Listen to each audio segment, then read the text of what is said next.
তাহিনীর মতো মানুষ বেড়ার বিরুদ্ধে যায় মামলা করতে। কি আকাম করে লাইছে বেড়ায়, শায়েখ আহমদুল্লাহ কি আকামটা করে লাইছে, তার বিরুদ্ধে মামলা করতে।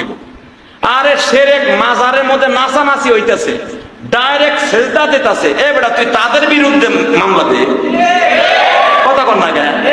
গিয়াসউদ্দিন আত-তাহিরি নাকি তাহিরি না বাহিরি, আর কামেল ও ডিজি গানের মতো নাচানাচি। কথা কর না কেন? আর ইমান ঠিক মতো আছে কিনা ও তো নিজেও জানে না।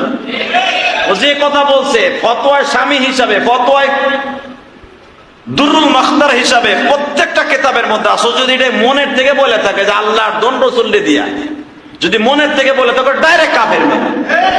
ওল্লামাই ফকির বাড়ি বলে নাচতে আসে মাঝে মাঝে, শরীর অসুস্থতা কি কমু আর, ও বলে ফকির বাড়ি বাহে নাচতে নাচতে। তাহলে ওই গুরু বাহিনী আছে কিছু জানাই দেন ভালো করে, ওই ফকির বাড়ি এলাকা যেগুলো আছে পীর না